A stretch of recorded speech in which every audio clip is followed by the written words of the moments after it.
Cette capsule vous est présentée par Evo Retro, marque cool d'accessoires de jeux vidéo et de protecteurs pour mettre en valeur vos collections de figurines Funko Pop ou cartes Pokémon, ainsi que par la boutique Maixu pour vos peluches et articles décoratifs geek.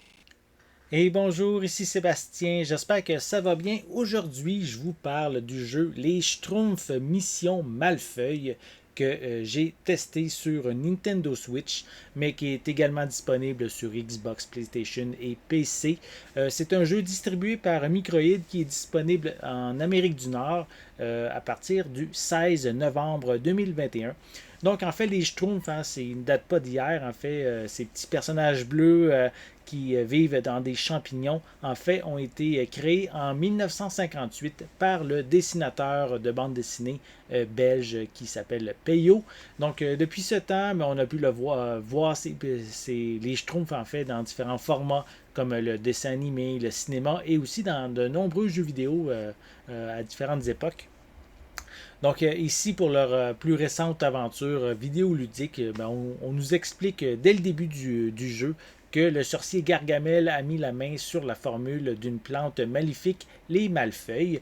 Cette plante produit des graines qui ont le pouvoir d'attirer et de capturer les schtroumpfs, mais elle représente aussi un grand danger pour la forêt car elle est très toxique. Mais grâce au vaporisage schtroumpf, voilà une invention du schtroumpf bricoleur. Le grand schtroumpf va demander à ses amis schtroumpfs d'effectuer différentes missions telles que de libérer leurs confrères et aussi de sauver la forêt de cette plante maléfique. Donc ici, dans ce jeu de plateforme en 3D, on va personnifier plusieurs des schtroumpfs les plus emblématiques de la saga, comme le schtroumpf costaud, le schtroumpf à lunettes, le schtroumpf cuisinier et même la schtroumpfette. Par contre, peu importe le personnage qu'on personnifie, ça ne change rien au style de jeu. C'est toujours, notre personnage va toujours agir de la même manière. C'est plus le vaporisage schtroumpf qui a vraiment un impact sur notre environnement. Il ressemble un peu au Ectoblast du jeu Luigi Mansion, mais sauf qu'ici, au lieu de capturer des fantômes, il permet d'éliminer les malfeuilles, d'étourdir les ennemis, de se frayer un passage dans des environnements explorés. Notre personnage peut aussi faire de courts sprints, renverser des obstacles, faire des sauts et planer sur de petites distances.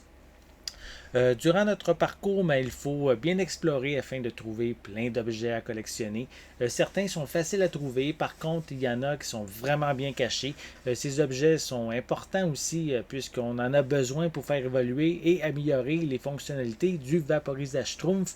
Et pour ça, on doit aller visiter le Schtroumpf bricoleur dans son atelier. Certains des objets à collectionner ne sont pas accessibles avant d'avoir aussi déverrouillé de nouveaux pouvoirs. Donc, il faudra passer dans les anciens niveaux si on veut tout récolter. Ça permet en même temps de rallonger aussi la durée de vie du jeu, hein, parce que la trame principale est quand même assez courte. On peut compter ça ici en quelques heures pour arriver à la fin du jeu. Le jeu est malheureusement a aussi quelques défauts, hein. Le déroulement des niveaux est, je dirais, trop linéaire et aussi assez routinier de niveau à l'autre. Enfin, on doit traverser le niveau, affronter des ennemis, parler à quelques schtroumpfs et on recommence pour le niveau suivant. De plus, malgré que l'univers est très fidèle à celui qu'on retrouve dans la BD et la série télé en fait que je regardais lorsque j'étais plus jeune, l'histoire est un peu trop enfantine à mon goût. Les fans qui sont maintenant adultes risquent de ne pas être aussi captivés que les jeunes par son scénario. Cependant, les tout petits devraient vraiment être captivés par l'aventure. Il y a également certains passages assez difficiles où les plus jeunes risquent d'avoir besoin d'aide. Moi-même, j'ai eu des passages un peu plus compliqués à cause de la caméra qui est mal positionnée à l'occasion. Donc, c'est un petit peu décevant de ce côté-là. Et finalement, aussi, j'ai remarqué quelques ralentissements lors de certains passages où visuellement l'environnement est un petit peu trop chargé.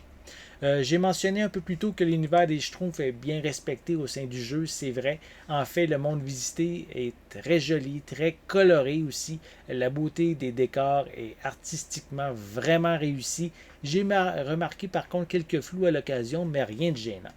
Donc, au final, les Schtroumpfs Mission Malfeuille est dans l'ensemble un jeu de plateforme vraiment réussi, Même s'il est routinier, le jeu est amusant. Oui, il y a quelques bugs et une histoire un peu simple, mais rien ici qui va briser l'expérience du jeu. Donc pour ces raisons, je vais lui donner une note de 7 sur 10. J'espère que vous avez aimé cette vidéo. Si c'est le cas, n'hésitez pas à mettre un pouce en l'air, à laisser des commentaires.